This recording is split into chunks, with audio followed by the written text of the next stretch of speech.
Muita coisa aconteceu nessa semana e todas elas impactam diretamente os teus investimentos de agora e futuros. Quer estar bem informado? Fica comigo por 10 minutinhos que eu vou te resumir tudo. Vamos lá, gente. Sou Giovanni Pasquale, falo direto aqui da Efesto Investimentos e o assunto que nós não poderíamos deixar de abordar, não é? Estados Unidos versus Venezuela. Os Estados Unidos fizeram uma incursão cirúrgica, pegaram quem eles queriam, que era o presidente Maduro, e tiraram ele de lá para ser julgado nos Estados Unidos, em solo deles. Então, a pessoa querendo ou não defender esse tipo de coisa é uma demonstração de poderio militar. Não é fácil fazer uma operação dessas, eles mostraram mais uma vez que são dominantes aí nesse sentido, né? O que está por trás disso tudo, né, gente? Poxa, Estados Unidos é um dos maiores produtores de petróleo já. Mas por que eles têm interesse no petróleo venezuelano, né? Muitas pessoas não sabem, mas normalmente se classifica o petróleo em 3 categorias. A gente tem o petróleo pesado, que é um petróleo mais denso, que é justamente o petróleo que tem na Venezuela. A gente tem um petróleo médio, tá? É um meio termo, que é inclusive o que tem bastante abundância aqui no Brasil.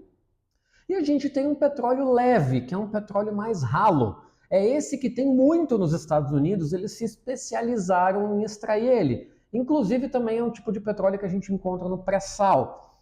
Esse tipo de petróleo, ele não é muito interessante para as refinarias americanas. Porque o que acontece, gente? Não é tudo petróleo. Não é tudo petróleo. Cada tipo desses 3 aí de petróleo precisa de um tipo de maquinário diferente para tu beneficiar e extrair as coisas dele. Porque o petróleo em si só, né, o que tu faz com ele? Nada. Tu quer extrair os subprodutos, né, combustível, enfim. Voltando aí, né, na história dos Estados Unidos, numa época antes de eles serem produtores tão grandes, eles importavam muito petróleo. E eles importavam petróleo pesado. Então, mais de 70% das refinarias americanas são especializadas em refinar petróleo pesado. Depois eles foram descobrir que estavam em cima de uma mina de ouro de petróleo leve. Porém, grande parte das refinarias são especializadas em petróleo pesado. Tu acaba tendo uma inconsistência aí. Poxa, tu é muito bom em refinar um tipo de petróleo, mas ao mesmo tempo tu tem em abundância outro tipo de petróleo. O que eles acabam fazendo, né, gente? Eles exportam o petróleo leve para quem tem melhor tecnologia aí para refinar esse tipo de petróleo aí mais leve, e eles importam o pesado de outros lugares, como por exemplo a Rússia, que também faz esse tipo de petróleo, a Arábia Saudita, né? O Brasil não tem tanto assim do tipo pesado, né? Mas Venezuela tem. Então, o tipo de petróleo que tem na Venezuela é exatamente o tipo de petróleo que os Estados Unidos é bom em refinar. Então, isso é uma das soluções aí que o pessoal aponta em volta para, tipo, por que um grande produtor de petróleo está atrás de uma reserva de petróleo de outro país? Ele já não tem petróleo que chega? É o tipo de petróleo que eles têm que interessa. Então, é aí que tu começa a entender um pouco do que está sendo arquitetado por trás. E por que isso nos interessa, gente? Vocês viram que Petrobras essa semana derreteu na bolsa, né? Por alguns motivos, né? Primeiro, porque, bom, se deu problema numa região produtora de petróleo, teoricamente, tu inflaciona todo o resto da cadeia. Não. Por quê? Porque os Estados Unidos não vão comprar petróleo do Brasil, outras potências não vão comprar mais petróleo do Brasil, por conta do tipo de petróleo que a gente está exportando. Pensava-se que a China iria comprar do Brasil o petróleo que não está comprando da Venezuela. De novo, não é o mesmo tipo de petróleo. Então saíram algumas notícias, o Brasil pode se beneficiar sendo parceiro comercial da China para vender petróleo. Não. 2, 3 dias depois já saiu uma notícia da China oficializando que ia buscar um outro parceiro para suprir a demanda que vinha da Venezuela. Por quê? Porque vem de lá petróleo pesado, que o Brasil não tem abundância para oferecer. O que acabou acontecendo? Nossas petroleiras caíram de preço, principalmente a Petrobras, que é a que é politicamente exposta. Então vejam como às vezes a gente tem que entrar lá no fundo das notícias para poder montar uma tese de investimento. Às vezes a pessoa vê esse tipo de conflito, sai comprando petroleira aí, sai comprando Petrobras, achando que vai disparar, e o papel cai na tua frente. Olha tudo que tu precisa saber da commodity para poder estar bem informado. Esse é o ponto que eu queria trazer para vocês, tá? Isso é o que tange investimentos de todo esse assunto que é mais geopolítico. Segundo ponto que temos que falar, gente, caso Master, né? Está evoluindo então para uma questão aí do Tribunal de Contas da União, o TCU, está querendo auditar os motivos pelos quais o Banco Central liquidou o Master. Isso já reverberou até internacionalmente, gente. Tá? Os Estados Unidos já reconheceram a liquidação do banco e bloquearam ativos do Banco Master que tem lá.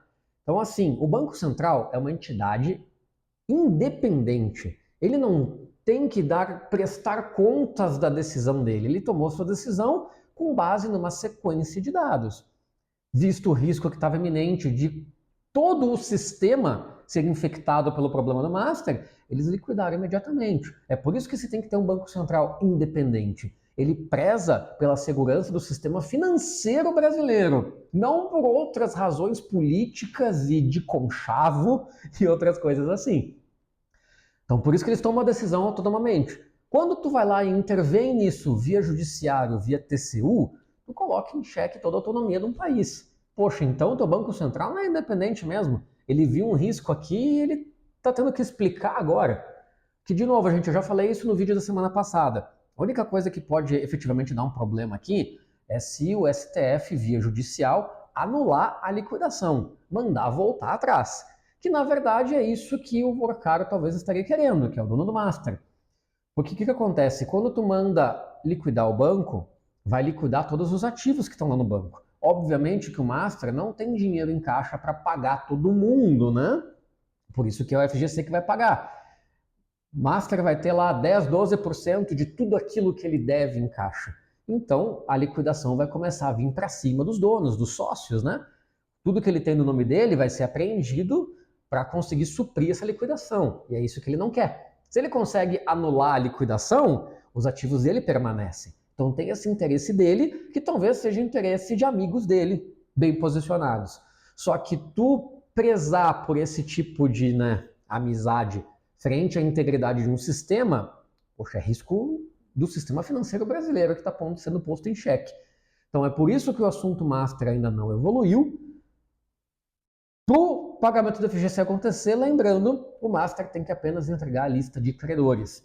CPFs, quanto que tem aplicado, isso estando na mão do Banco Central, em 48 horas a FGC começa a pagar. Isso anda em paralelo com essa questão dos julgamentos da Justiça. A princípio, o TCU está voltando atrás nessas decisões de auditoria em função da reverberação internacional que está dando, mas precisamos seguir acompanhando o assunto e você, infelizmente, que tem um pouco de Master na carteira, vai ter que seguir esperando aí o pagamento via FGC, tá? Por fim, gente, tivemos uma notícia interessante também aí essa semana. Brasil passa Estados Unidos como o maior produtor de carne bovina do mundo. Olha aí. Nossa indústria brasileira provando que veio para ficar, né? Em vários setores nós somos muito estratégicos e é isso que a gente gosta de fomentar no mercado de investimentos brasileiro. Nós temos muitas empresas boas aqui, gente. Então, valorize isso. Valorize as empresas boas que você tem aqui no seu país. Gente, o principal de acontecimentos são esses, eu não quero me estender demais aqui. Se tem algum outro caso que tu gostaria de mais explicações, deixa aqui embaixo nos comentários. E também deixa a tua opinião sobre o que você acha que está por trás dessa captura do Maduro. Vamos discutir. Muito obrigado por ficar comigo até aqui nesse vídeo e até a próxima.